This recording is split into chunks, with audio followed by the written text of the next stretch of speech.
everybody. Welcome to Camel City Chat. I'm John McPherson, and I'm here with my guest, Martha Bassett. Hello. What was it? Was Chestnut Tones? What is it? What's the website say? Caramel. That's it. Yeah. Caramel, whatever the word is. Now we're going to get into the debate of how do you spell potato. So the caramel tones. Okay. I don't know when I first heard you sing. I can't remember. I think it was probably, did you do like, by the way, she's a singer, and if you don't know who Martha is, check out her website, marthabassett.com. We're going to find out everything that you need to know about her. Incredible lady. I'm so excited that she agreed to do it. I had to pull some strings and go through like a friend of a friend of a friend, and now we're on your porch at your house, so this is really cool. So was it Martha and the Melody Makers, or what was it? Mood Swingers. And the Mood Swingers, that was it. Okay, so I saw you perform with Martha and the Mood Swingers, and would it have been at like, did you do a Live After 5 some, or any of that stuff downtown? Trade Street. We did Trade Street from the very first year. Okay. And we also did Summer on 4th. Okay, all right, so now I'm knowing where some of those were. Okay, so here we go. You ready? Yes. Martha, welcome to Camel City Chat. Where are you from, and how long have you been in Winston? I am from West Virginia. Okay.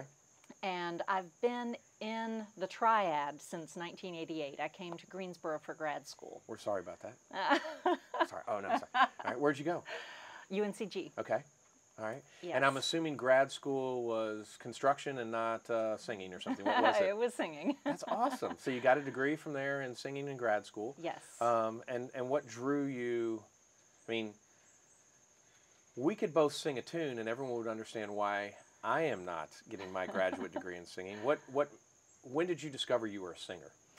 I guess I was about 14. I always sang before that, and I knew that I was a musician, but I hadn't really found my instrument yet. Right. I started with piano when I was about 8, and saxophone in junior high, and I hate that wooden reed thing. I'm sorry. It's like, yeah, I know, yeah. I know. And then it's like, oh my God, the rest of the day.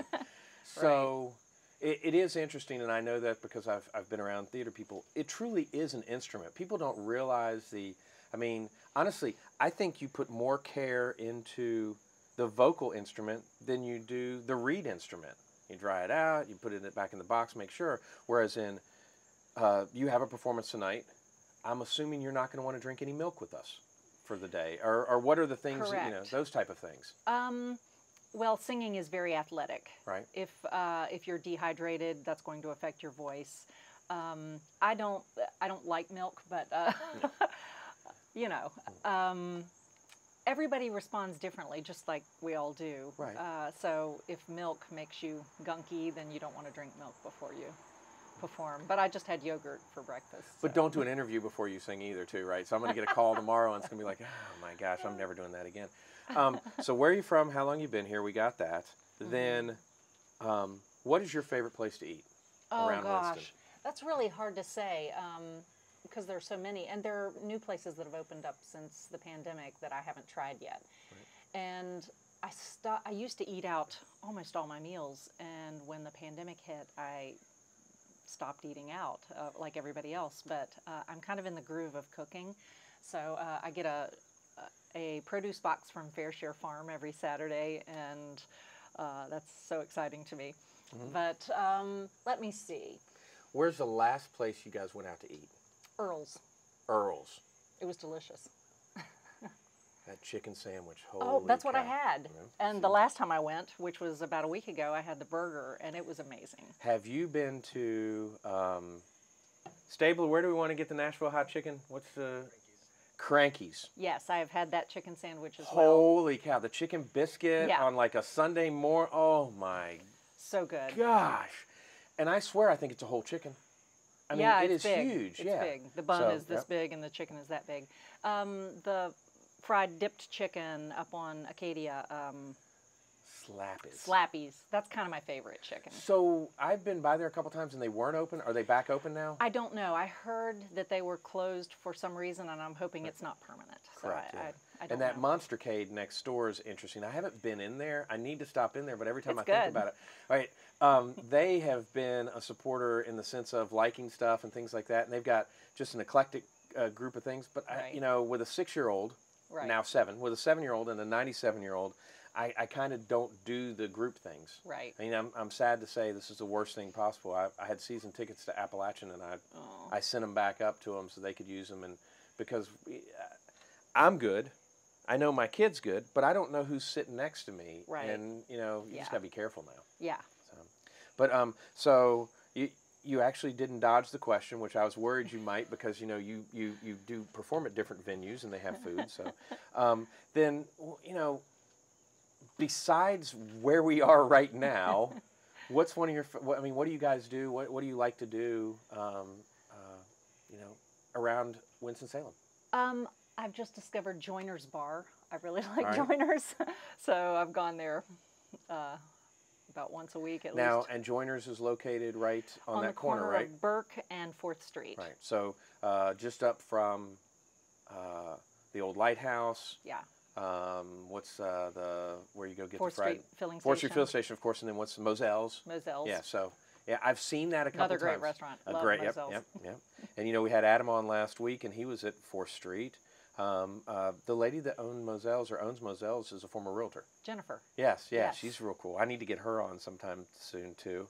Adam gave me Peyton's at Mission Pizza's number, and I had called him, and I haven't left him a message yet. But I I've got to love get Mission up there. Pizza too. Yeah, and he's a cool guy. Peyton's a cool guy. I mean, you know, he's just he's someone that I'd like to have on. But I've started to, you know, obviously. Last week, or I said last week. Last week was Richard Burr, so that was you know big to have Richard Burr on, and then of course you next week, and then I think Cameron Kent's agreed to do it. Judge Spivey's agreed to do it. You know, retired nice. Judge Spivey. So we're starting to get a momentum of people to do the show and learn about the people that make Winston what it is. And you're one of those people. As I said, you know, I like standards and things like that. I mean, obviously, I listen to, you know, 1980s rap, but I mean, I do like standards, and as we talked about on the phone, I mean, you know, Nat King Cole, his brother, you know, Freddie, I like that kind of jazz and standard music, and you're not the same person. It blows me away when, you know, every time one of your albums comes out and I listen to it, it's like, okay, that's different, and then it's like, oh, that's different. And I know ahead of time, folks, that this is a compliment because I talked about this. Who are you? I mean, this is crazy, Martha. You have gone. I'm waiting for the. I mean, some of the stuff could be considered. You know, some of your songs could be considered country. So Right. But I am waiting for the metal and rap versions to come out because you pretty much have sang about everything. So tell me. So we graduate from UNCG, or was Martha and the Mood Swingers when you were still in school?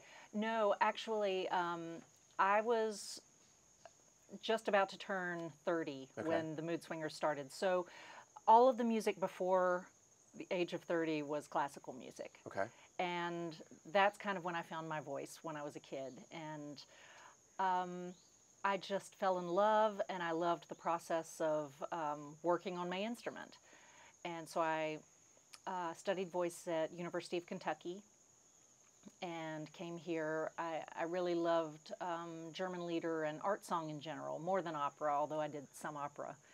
And UNCG is a pretty big opera school.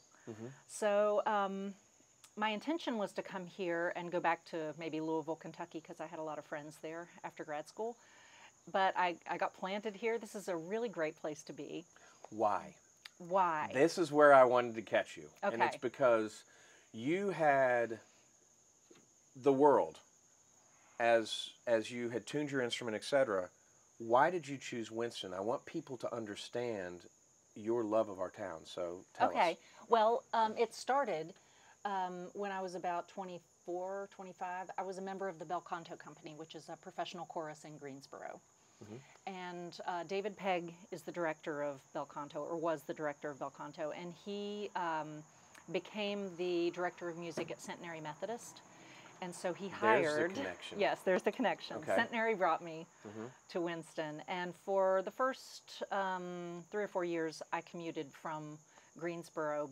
But as soon as the Mood Swingers got up and going, Winston just kind of pulled me in. It just seemed to be my place. And I loved Greensboro and still do, but I don't know. The music scene here I seemed to fit here, and I was really drawn to it. And I moved here eventually, married someone from here, and I stayed. I love it here. I know sometimes it's the relationships that get us to towns, but it is interesting to hear, you know, the connections of the people, and that's really why we do the show is the people. So now you start the Mood Swingers, and let's go through where we are to now, I guess. And you know, obviously I don't know if we'll get it all in this segment, but so we start the Mood Swingers. What was the purpose of the Mood Swingers, and how did this all get started, and then maybe where some of your shows were and things like that, so people can understand. Because you're on your third owner or fourth owner of Ziggy's now, right? Yeah. Yeah, right. So, Yeah. and second location. Yeah. Right. So I don't. So tell us a little bit about that. So the Mood Swingers started out as just a jam, a neighborhood jam in Westerwood in Greensboro, and as people joined and dropped off, we turned into the Mood Swingers. We started honing 3-part vocals of a lot of Cats and the Fiddle tunes, a lot of black string bands from the 30s and 40s. And it was such specific music that it's not very jammy. You learn arrangements, and we put a lot of time into it. And as soon as we started performing, we just started working all the time, which was great. And I will say that my intention of being a classical singer, that was really kind of hard to do in this area, to make a living doing it. I was doing a lot of teaching, but the performing was spotty. I wasn't making my living performing. You're singing what, Ave Maria at a wedding or two, some things like Yeah, that. and a church job, and you can get soloist gigs with, you know, symphonies and things like that, but it doesn't pay a lot.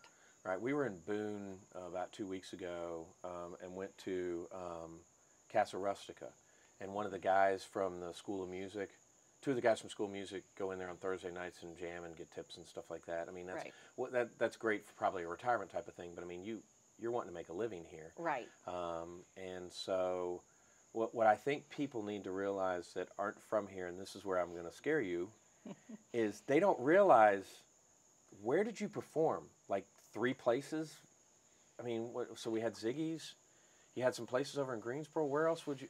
I mean, We did a lot of corporate work. right. So we were, It's not like the vineyards weren't here yet, yeah, we did vineyards. but not. There weren't as many. There weren't as many, right? There I weren't mean, as many. What, West Bend was just starting around that? Yeah, I mean, Raylan was around. That's right, I was Raylan there was, pretty yeah. regularly. There was a place called Black Wolf up in Dobson that's not there anymore, but I played there a lot.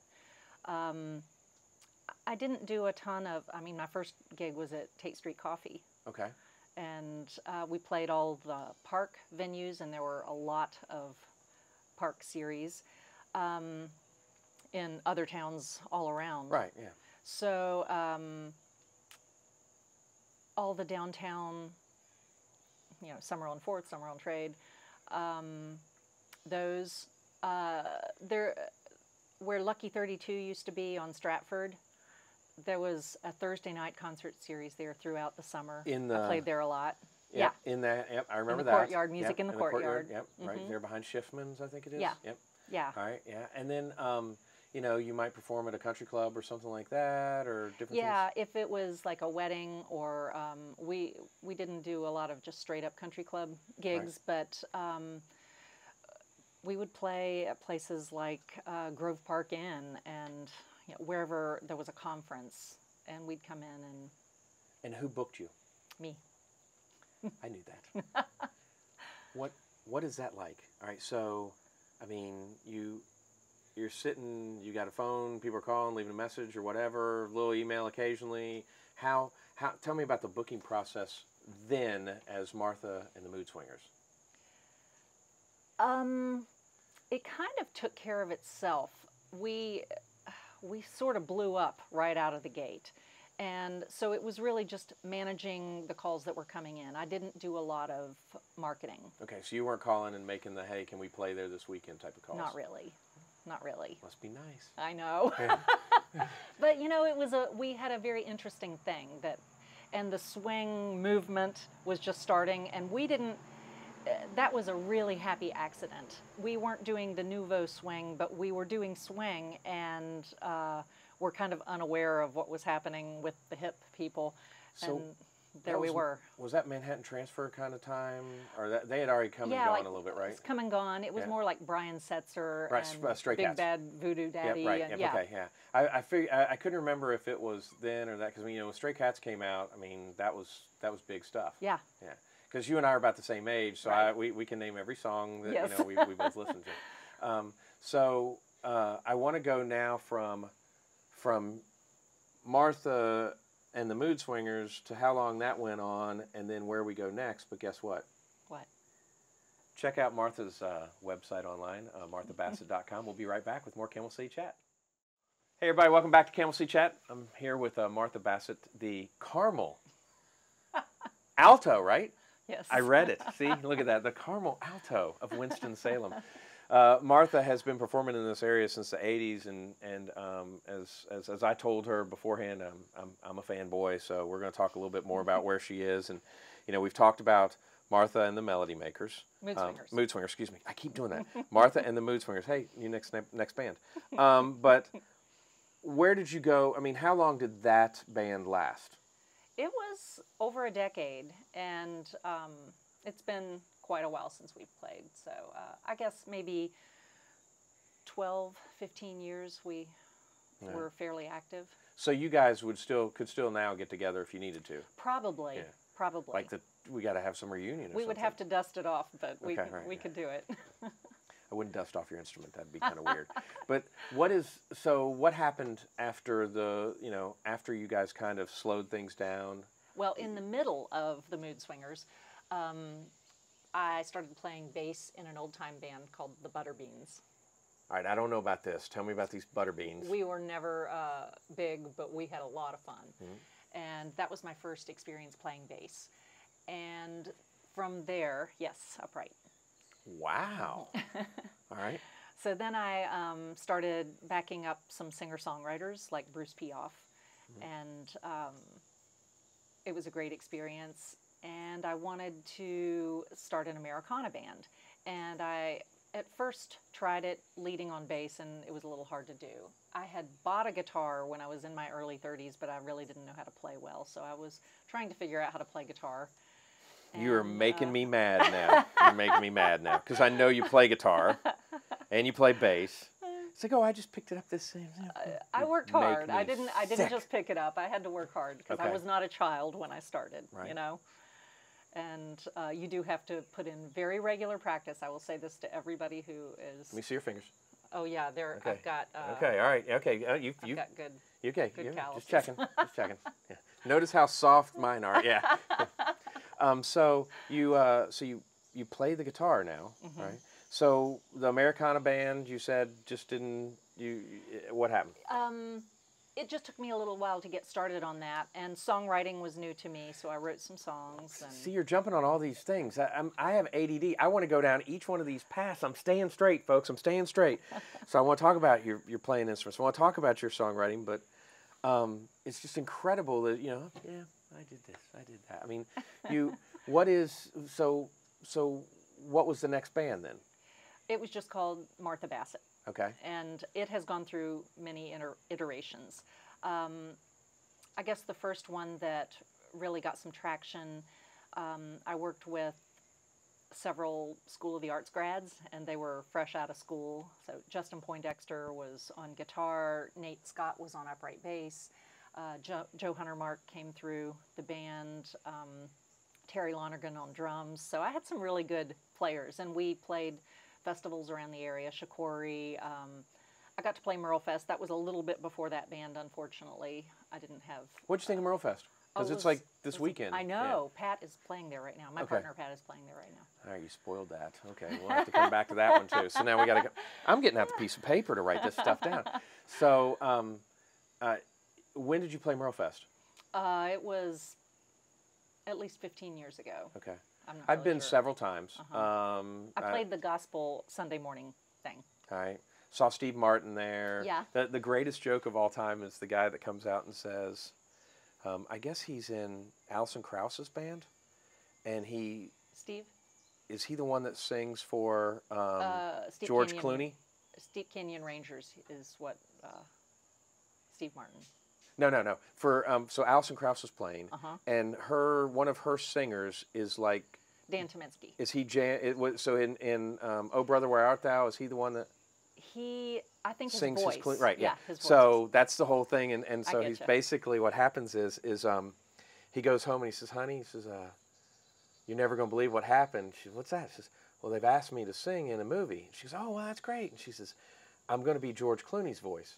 And she says, "You mean to tell me, honey, I'm going to go to the movie theater and I'm going to see George Clooney and my husband's sweet singing voice is going to come out of that?" And he's like, "Well, I guess so." She goes, "When we go in the movie and when can I meet George?" So, but you know all these people. I mean, it's and let's go down that path. Your music has brought you romance. It has. All right, so your partner now, who's playing at Merlefest, was in the band with you for how many years before? A couple of years. He was more of the sub Okay. for Nathan, and it just worked out. But didn't right away. Not right away. Yeah, and then it's like, oh, hey, okay. Right. Did you do do you like me? Yes, no, maybe. But so then after we're doing the Americana, where are we now? What would you say you are now? I've got several projects going on. Of course you do. It has all culminated. It has all culminated into our show, the Martha Bassett Show. Right. And I will say that my inability to stick to one thing, for a long time, I felt like it was a detriment because agencies aren't as interested in you because you're harder to market. And so I was pretty much doing everything myself. But you're not anymore. I'm still doing everything myself. Okay, but you do have a booking agency still, No. though. No? No, Okay. And I'm not even interested in touring right now. Okay. Because my band is busy doing the show. So I don't know if you've seen any of our shows, but we are a variety show. I bring in 3 guests for each show. We collaborate with them. So every 2 weeks, we're learning all of the music of these other artists. It's a jam session, basically. It is not a jam session. It's not at the end? No. Well, Okay. we have a finale song, Right. but it's pretty worked out. No, I mean, and people, my misconception of jam session is that, you guys just get up on stage and start something. I mean, you are completely, you're like the orchestra in a sense of things. You have to learn all, like when they do the Oscars, they have to learn every one of those shows. So Right. you're respecting and honoring your guest. Right. And then doing that with your flair. Yeah. Yeah. And it's kind of perfect because the genres of our guests vary. And my band is just wonderful. They have really taken up this mantle, and they adjust show to show and just add what they can. We're not a specific kind of band. Well, what I would say is you have ADD worse than I do, okay? There's no question in my mind. Because, and we can talk about each of these things a little bit more in depth, but let's go through this. Okay. All right, so you do something at Centenary, and it's called? I have 2 services. I do the jazz service on Sunday mornings and the Americana service. That's the one that I knew about. Now you've added another one. Thank you. Roots Revive. Right, so, yeah, so goodness gracious, lady. Then you have the WFDD show. Uh-huh.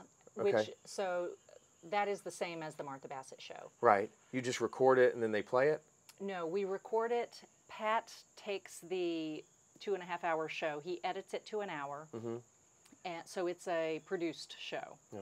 He Do mixes it. you come on and make any comments as well too? Or? Oh, yeah. Okay. There's a lot of interview. Right. Then you're an artist in residence somewhere up that way, right? What is are you at like one of the, it's on your website. It's like. In Elkin? Yes. So that's where our show is. Right. So there's that. They do call you like in residence there. Oh, well, I mean, you live I guess somewhere I am. else, but it is yeah. our home. Yeah, but no, you live It's the here home though. of the show. Yeah, I'm just kidding. And then anything else? I mean, do you are you still pulling a wedding gig every once in a while for a friend? Tomorrow. I'm done. Here's I'm what just I'm done. doing that I'm All right. most excited about right Okay. now, outside of the show. The guitar player in my band, Russell Kelly, and I have a bossa nova duo that we've been working on. It was our COVID project. And so Is that like the da, da, da, da, da? Is yeah, that, okay, good. we do Girl from Ipanema. Okay. And we have 2 guitars and vocals worked up for a whole bunch of Brazilian jazz. Where is this going to be? Please hire us. You know, we're just getting started, so people don't know about it. I'm looking at my watch right now, okay? We have about another hour until, guess what's happening? Charlie Culbreth is playing at my dad's neighborhood he lives at. They live in the same neighborhood. Love Charlie. Great. Yeah. We had him come to do my parents' wedding anniversary and stuff like that. I knew him from Music Man back at the Little Theater. Really? Yeah. So just nice guy. Yeah. But I mean, and there's nobody in music in Winston-Salem knows each other, correct? Right. We are a small family. It is crazy, and so I don't know what path I even want to go down anymore. I mean, we're halfway through the show, and you've got me confused. Welcome to my life. Yeah. The cool thing is that you've been kind enough to say that you might send us a little video or something like that Sure. for Stabler to mix in to kind of show you performing. Mm-hmm. I think with all that you're doing, it's just amazing. But you know, I also have to remember this is your job too. Right. So you know, it's how have you been so fortunate to make it your job? I am very stubborn. I did not give myself a backup plan. And when I hear people say, well, I should get this degree so that I'll have something to fall back on, I'm like, that's the end of it. Mm-hmm. You don't need something to fall back on. You need to forge ahead and just stay in the game and keep making connections and keep developing your music. I think that's one thing, especially, not that I have a lot of world experience, but I do notice that musics around the world are a lot more multi-generational, and the United States is very youth-oriented in not just music, but in a lot of things. And music, it's a huge world, and you can't possibly be developed when you're very young. It just has to keep happening and keep happening. One of the things that keeps me going as an artist is the trust that 5 years from now, I'm going to be better than I am now. And 5 years ago, I wasn't as good as I am now. And that's my hope. And even if we all change as we stay in the game. Yeah, now you're really going to the path of where I kind of wanted to take this, because if I met Martha back in the 80s, I don't know if you would sing some of the stuff you're singing now. I would not have. I mean, now, and when I say that, I mean, yes, Martha's going to walk in, she's going to sing Ave Maria. But is Martha going to walk in and say, you know, I'm bankrupting you, selling bankrupt, and I have it written down, but, I want to get into this. You have truly brought Christ more into your music. Your faith is starting to show up more and more in your music. Love that song. Bankrupt on Selling. Oh, yeah. So I got it right eventually. But the thing that I love about that song is, of course, as a real estate agent, I immediately go, oh, what's this about? And she's written a title about, bankrupt on selling. But then I did not write that song. Okay, all right, thank you. But so this could be, what is this? And then you listen to the words, and I mean, in the first, whatever you call those things, stanzas or bars or whatever. I mean, saying what you're saying there about the interaction of selling Christ for the money and stuff. It's incredible to me, and your interpretation of it, and that. So that is what we're going to talk about when we come back from this break. So we'll be right back with more Camel City Chat.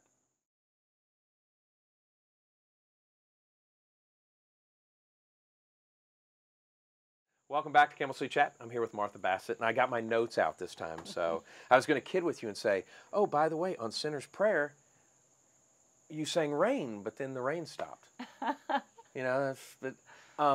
So we've talked about many different things, and you know, if you need a recap, just go to her website because it tells you everything she's doing there. Because I can't keep track of it, and I don't have a pen anymore. Oops, touch my mic. I mean, you know, I don't know what all you do, but there are some things that I want to talk about because you and I are pretty much the same age. When we were kids, the things that are happening or going on today really weren't on our dashboard. I know that in the last 5 years I've changed completely as a person, and I know in the last 8 years I've changed even more. I'm a girl dad now. So, you know, I take my kid to, you know, she and I go do different things. The coolest things happen. She's having struggle with money, and you know, oh, it's a penny, and this is this. So I went and I bought some collectible coins. Well, last night we were putting collectible coins in. She's like, I like this, and so, you know, is that our new hobby together? But I'm more cognizant of, you know, what she is dealing with as a young lady growing up. And, you know, I think we're much more aware of race and religion, color, national origin, age, status, gender, and all of those things. Show you an example of the ADD at work. I just said gender. So you wrote a song about Amendment 1, or you participated in the song about Amendment 1, or? That was a Laurel and Dossett song. Okay, so that was a Laurel and Dossett song, but you participated in it. And I don't know if Martha from 88, well, maybe not, but very passionate, very understanding. And I think, you know, I too have grown that way. Do you agree that you are kind of coming to, hey, let's just all get through this together and try and help everyone that we can? Absolutely. And of course, awareness grows as we get older, but I think society in general is having a bit of an awakening during these times. And Ain't I a Woman? Yes. Okay. So my on band... Hot Pepper Queen. By the way, I am a fool for hot peppers. So I mean, just that's your latest album, right? Yes. Yeah. So Hot Pepper Queen, you can preview it on marthabassett.com, but just go buy it on iTunes, right? And so we got to ask about that, like compensation on that, because I don't think people understand that you get like a portion of whatever, and if you don't mind sharing some of that. Oh no, I don't mind. I mean, but so yeah, when you listen to streaming, it's just fractions of pennies that the artists get. So when I listen to Ain't I a Woman on iTunes, I have the monthly plan. Do you still get you still get something, or is it when you have to buy something you? Really, the only way that the artists make any real money is when you download the song. Download the song, or the other is touring, right? Touring or record sales. Okay. All right. But you can tour and not go negative, for sure. Depends on what kind of hotel you stay in. Right. Ain't I a Woman? So tell us about. Ain't I a Woman is one of my favorite songs that I've recorded. My bandmate Sarah Howell Miller wrote that song. Okay. And she's such a talented writer. I'm trying to encourage her to bring us more songs. But she also wrote Hot Pepper Queen. Okay. So you picked Sarah? 2 great songs. Yes, Sarah Howell Sarah, Miller. thank you. I like them both. But I don't see that from Martha in the 80s of singing about Ain't I a Woman. I mean, maybe, but... So I was just a different kind of singer then, and it had more, it wasn't as much like politically I wouldn't have gone there, it was more vocally I wouldn't have gone there. I had a lot of performance anxiety when I was younger, and making the switch from my classical voice to a non-classical voice was really scary for me, and I would just be so nervous every time I performed, and for days afterwards I was just kind of tormented. You're going to read the paper to see what they said about you, aren't you? Yeah, and I was just always horrified, feeling like I just made a fool of myself. Could you imagine getting started now and having Twitter and all that stuff? I mean, it's so instant, and you're getting not just one person's view on you, you're getting thousands of people's view on you right at that moment. Oh my gosh. And at this point, I just don't even pay any attention to anything. There's no need to. I mean, I mean, nobody wants a bad review, but No one wants a bad review, but you it's know not going to hurt me. that. And the other thing is you're established enough that well, that person didn't like me, maybe the next person will. Right. But yeah, so I guess to go back to what I was talking about, it's the faith type of thing. I mean, obviously you've been with Centenary for years, but in some of your songs you are starting to get more expressive in your faith and things like that. Tell me how your faith has moved you to where you are. I think it's always good to hear about that because you do have a religious background in how you got here and also some of the songs you sing. Well, that's a great question. I think going back to that feeling of anxiety about the music that I'm putting out, it was very helpful to me to acknowledge that I am just a conduit of music. And I started, for lack of a better word, just saying a little prayer every time I performed, make me a conduit to bring to whoever is listening to me what they need. And that's not specifically a Christian thing, but definitely a God thing. And I still do that because you don't have any idea how you're affecting people. I might be bored with what I'm doing. I might feel like I'm doing a bad job in a specific performance, and then someone will come up to me and say, what you just shared with us touched me because I'm going through this. And you just don't have any way of knowing. No, and music is so powerful that way, that it's so much bigger than any one performer. We're all just funneling this goodness into the world. well, the literal obviously would sound weird here, but I love I'd much rather see a sermon than hear one. And that works for you. I mean, you're not, someone's not out there preaching, but you know, your song could take a message to that person that is in need. Right. And that's so cool that you do that. And I think that's, as you start to listen to your albums throughout the years, you know, I gave you a compliment beforehand. Can I say it now? You okay with that? Sure. You know, I mean, I think that, you know, I love Natalie Merchant, and I mean, you know, she has gone different places and stuff like that.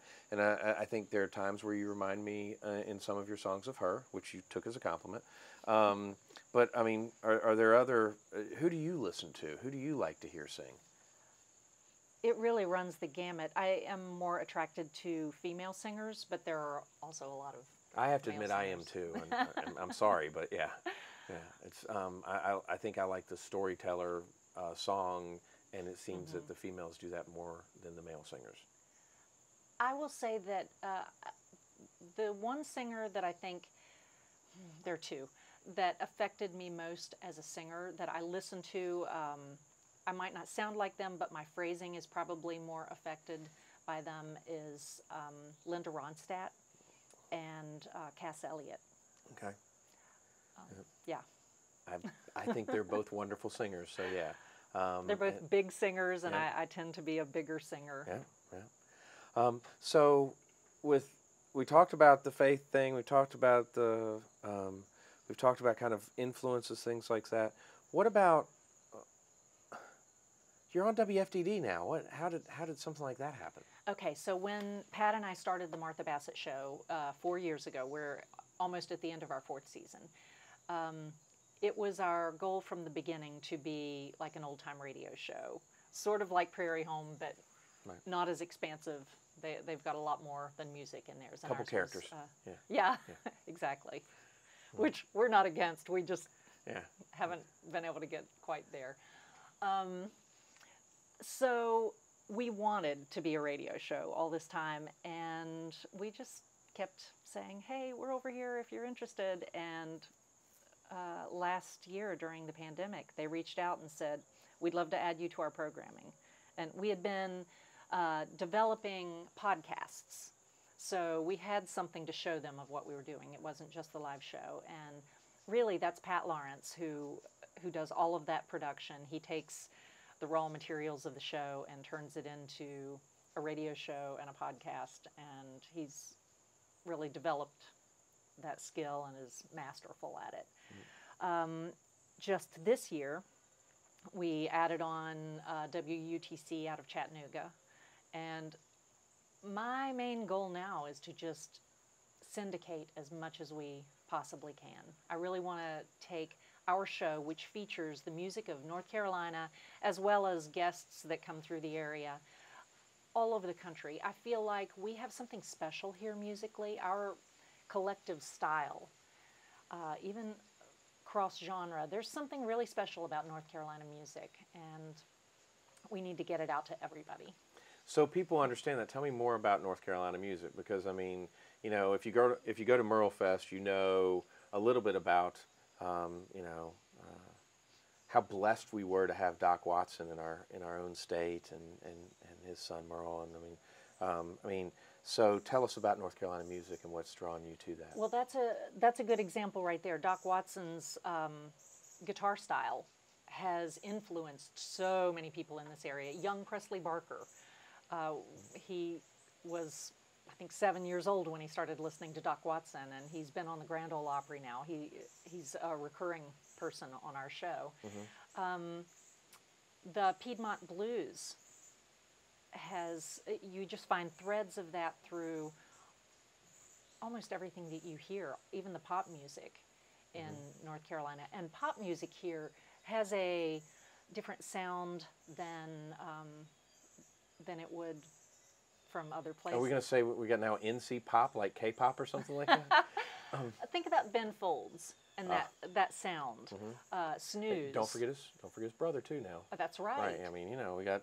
Oh yeah, and he's very active in the community. Chuck Folds is very active in the community too, and so Ben didn't create that sound. He is just the one who broke out. But there's a whole group of. That Reynolds High School group, isn't it? Wasn't it Reynolds or was that Tabor? I'm not really sure. Okay, so it would be, they used to live over near Grayland, so I'm trying to think of where that'd go. I think that'd probably be Reynolds. Probably. Because he played at Reynolds when he came back. Yeah, so maybe that was it. But think about Jeff Foster, Mitch Easter. Mm-hmm. I mean, we just have, and those are just the triad artists that I'm talking about. When you get into the triangle, I mean, it's ever expanding.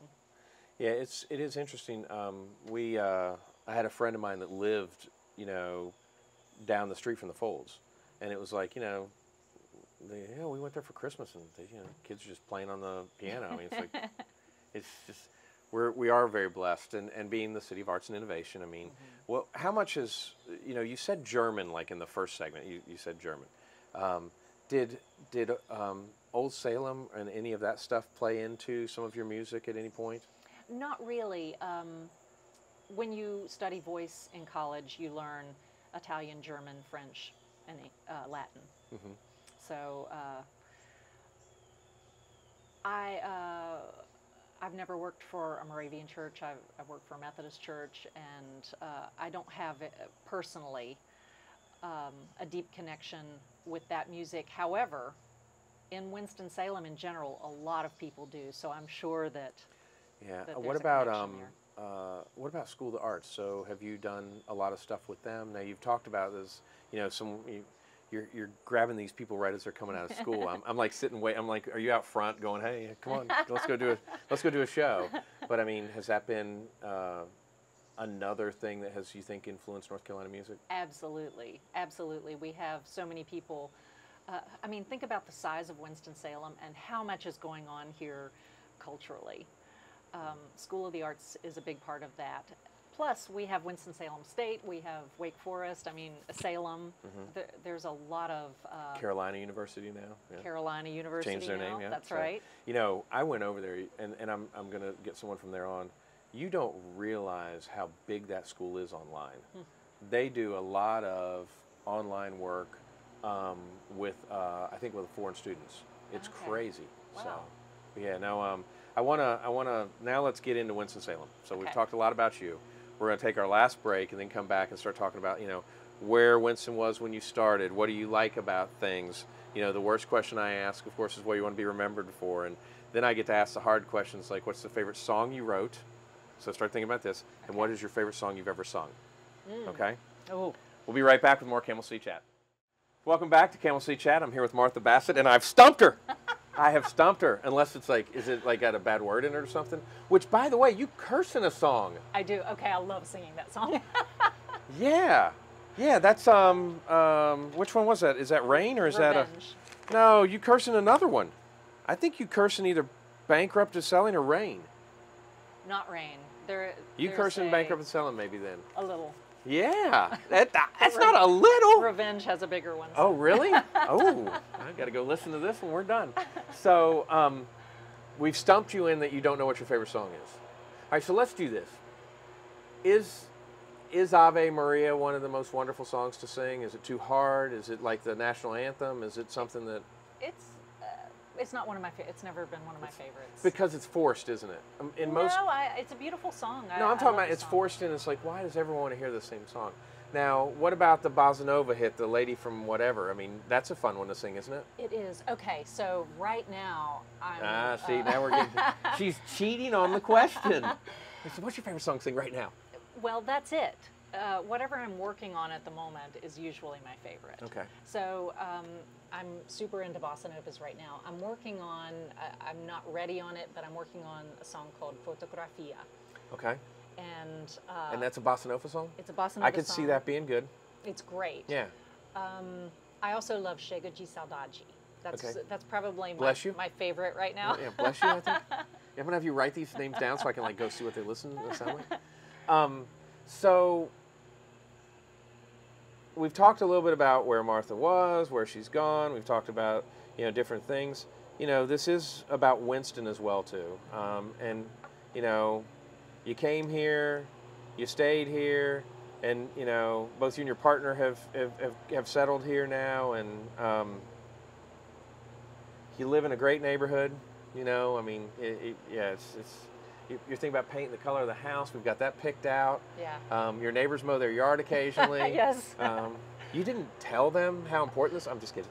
But why here? Why do you stay here? What is it? What is it that As you said, we're focused on youth. Why should someone like Stabler leave to go to school if he wants to? Heck, you can go down the street too if he wants to. But why should we keep people here? Why should they come back here? It's the relationships for me. Mm-hmm. I'm in this community. I have so many friends that I love, and I don't know. I have a fan base here. Mm-hmm. It would be crazy to leave. It's like a realtor who leaves and goes to sell in another market. I know. That's where all your people were. What are you thinking? Right? Yeah. When I vacation, I like to go to New York. Right. And And you're there about 2 or 3 days and go, God, I'm ready to get home. No, I love it. I love New York, and I would love to live there. I'm always ready to come home. But I get in the Greensboro airport and want to kiss the ground sometimes, because it's just,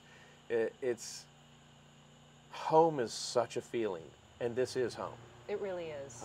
I can understand why young people would want to go other places. I'm not from here. I'm from West Virginia, and all I ever wanted to do was leave. In case anyone's watching in West Virginia, just put any joke there that you want to put. I'm just not going to say them. I'm going to leave them off the... My family's there, and West Virginia is more beautiful than North Carolina, I will say. There are some aspects of West Virginia's beauty. I mean, yeah. we went to go watch Marshall play Appalachian years back and did the whole bus thing up there. And what is the name of the national park that's New River Gorge. No, the little one that's and I won't remember the name of it, but there's a national park that you go into, and they have this big old eating thing. I actually took my wife there as a date when we were dating. On the highway? Yeah, I'll figure Tamarack? it out. No, it's not Tamarack. It's just this park, and but everyone knows it, and of course everyone is watching right now shouting out the name of it, but I can't remember the name of it, which I have horrible memories of everything. But so you go there, and it's just everything's so beautiful.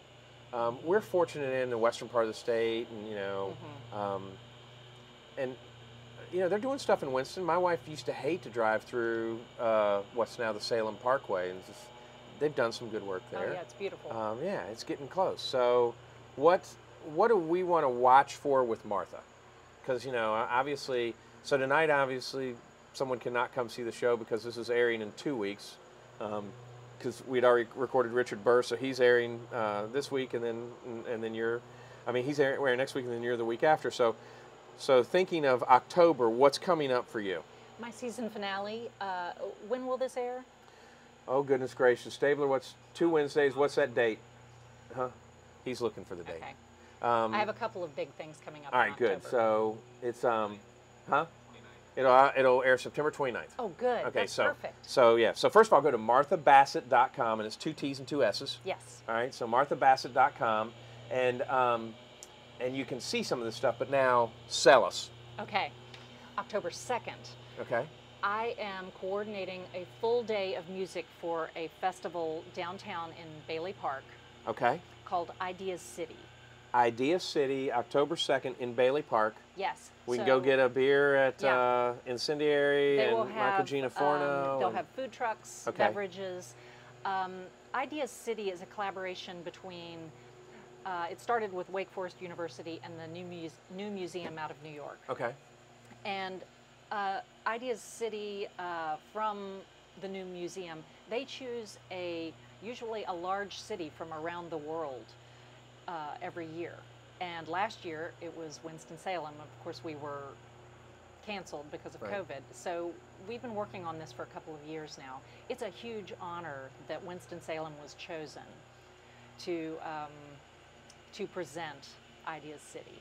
So there will be businesses, artists, musicians, tents all around the Bailey Park field talking about what they are doing, about their ideas, about their innovations. And starting at 3 o'clock, going till about 9:30, the Martha Bassett Show is hosting a full day of Winston-Salem music. Wow. Okay. So, And this is, yeah. I mean, how weird is that we're doing this and this will air like I know, the I'm so Wednesday before that? excited. I'm so excited. Stabler, we'll have to pump that one up a lot when we do that. Yeah, please. There will be so many things to do that day downtown, and Right. just go to Bailey Park, walk around. You're going to love everything that you see. All right, so October 2nd, Bailey Park all day. Yes. All right, what else you got coming up? My season finale is October 21st October 21st, and where will that be? at the Reeves Theater. Okay. And if we don't know what's happening on the COVID landscape, if you don't feel comfortable going into a venue, watch our live stream. Go Okay. to Martha Bassett Show on Facebook. And All right, good. So there's one. So, okay, because Yeah. I remind me to tell you about what I did to my kid. She's so the Martha Bassett Show is on Facebook, and we'll put some links up for that. So And YouTube. and on YouTube, and we'll get you some more information about that. That's cool. So the other day when Laura and I were riding to school, I was telling her that I was going to be interviewing you, and so I started playing some of her music. So she listened, she liked it. So you got a 7-year-old fan too. Awesome. That's yeah, great. So yeah, we got to get them young. You got to get them in there Yes, young. that's right. So, but no, we were talking about how what do you think about this and what is this? And so she likes it. Of course, she also listens to Kids Bop, which is like somebody takes some regular song like one of your songs, and then a younger person sings it, and like a teenager or younger, and then they play more like electro stuff to it, or I don't know. Let me tell you one of the things that's important to me in what I'm doing with my band and what I'm doing with the show. I try to program as many women as men, Right. and Equal or over? equal. Right. Okay. It's there are more men making music, frankly, than there are women, but that's changing. If you look at festival rosters, it's so very male, and not taking anything away from those great artists, but women need more of a platform. So I've tried to keep my band equally male and female. Yeah, well. Growing up, you see Kiss in concert. I've seen Huey Lewis in the news. Of course, Huey Lewis in the news had Stevie Ray Vaughan open up, and I was disappointed because they didn't get Huey Lewis out quick enough. So I will carry that burden for the rest of my life. It's like I want to get Stevie Ray Vaughan off stage. But what I will tell you is in going to concerts, probably one of, I'll go ahead and say the best concert, and I went and saw him twice, was Lilith Fair. It's just because it's just amazing. And that was such a powerful thing to do at that time, and it was, Sarah McLachlan and Natalie Merchant, and I guess the Chicks were there at some point or whatever. So I got to remember that. But you know, it was incredible music. And as I told you, I think I prefer the female singer because I like the story. My daughter loves A Crowded Table. There's nothing. I mean, you know, you put that song on. Crowded Table is one of her favorite songs, and the work that they did with that group, kind of, you know, the Traveling Wilburys were out, and then these guys, these ladies, like, hey, let's do this instead. It's just kind of, it's the risks that people are willing to take now is that woken up that you've been talking about, and I think it is. I think it is. It's nice, and you know, yeah, people still are asses and, you know, are critical of things, but there is, you know, we're supporting our wait staffs better with, you know, people are, you know, there may be that incident where, whatever, but we're supporting the service industries, we're supporting our singers, we're supporting everyone more. You still have the jerks, but have you felt that in the shows now through COVID of someone being able to come out to a show and just basically almost want to, like, probably give you a hug because they're out of their house? Yeah, and of course, we're not hugging. We're being very careful at Right. the shows. We're masking, and we're, you know, especially the artists who are traveling, they are so vulnerable because they're going from, you know, it's been hard. And for several months, all of last year, we didn't have an audience, and now we're selling tickets. It's pretty small, and we're okay with that. But the live stream has made all the difference, and you would be so surprised to know how many people give you $25, $50 when they watch the live stream. Somebody sent us $500 not long ago. I didn't know about this. When we're done, if you got 2 seconds, I'll play a song for you. Sure. A guy that went to my wife's high school is in Nashville and has a song, love the song that he sings, and but he did the, you know, what basically when he was performing at the front of a bar, he puts a live stream up, and so, you know, I've seen you've got a button on your webpage where people can donate and things like that. Yeah. It's that expansive, hey, if you want to give us a hug, give us a hug. And it's neat to hear you say that that is successful. There's a guy in Minnesota who watches and donates every single show. Really? Yeah. That's crazy. So we are becoming more global because... Yeah, but you're going to go to his, like, it's going to like, yeah, we're coming to your town. And he probably would bring out like 1,000 people. Come see her, come see her. Yeah. So, all right, so let's talk about this now.